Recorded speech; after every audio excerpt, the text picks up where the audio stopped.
It's pretty hard when you come back, and it doesn't mean you don't even have to be up there 9 months. Like my other missions were 6 and 5 months, and you do feel pretty nauseous when you first get back. It's just that inner ear neurovestibular feeling for the first like 24 to 48 hours, and I knew, having gone up twice before, that it was just a matter of time. So I was like, oh, it looks like we're getting our next crew member here.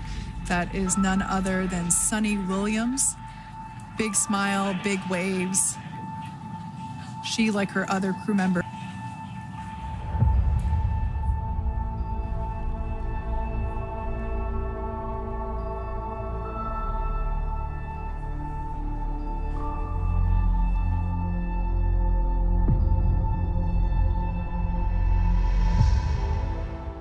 went to bed.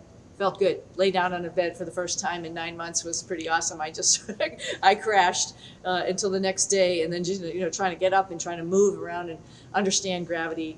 Went through a bunch of tests, and then that evening afternoon I got to come home and see my dogs who were waiting for me. So that was pretty special.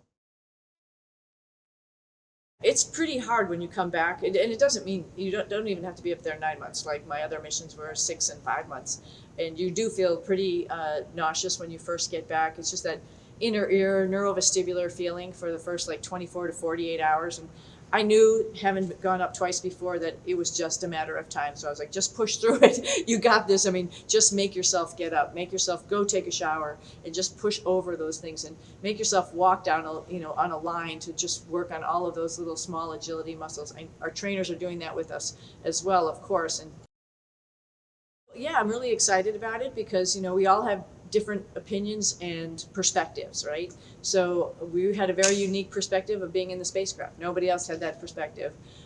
So I think us providing them with our perspective on what happened, and them telling us what their perspective of what happened down here through the telemetry and mission control, and then talking about what they've been doing, because we've been sort of focused on other things for the past couple months and not really focusing right on all of the work that's being done. So I think it's going to be a sharing relationship right there, and just discussing where we stand and where we think we need to go.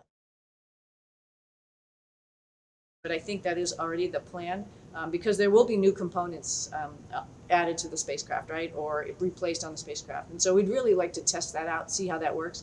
So you got to take a step back and look at what tests we could do to prove out those new parts, or do we do another uncrewed mission and see how that works out and see how everything responds to the additions that we make. So I think that's just probably a smart, wise idea.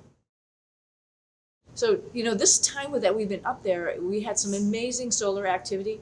So the aurora was just incredible. There were times when you'd go to the window and we'd be flying right through the middle of the green aurora, and then you'd come to the edge closer as the sun was coming up, and you could see the reds and you could see the purples of the aurora. I think that was pretty spectacular. We were really lucky to actually be up there to see all that. So that just gives you like the sense of like wonder of what is going on in our universe, and how much more we have to explore and understand.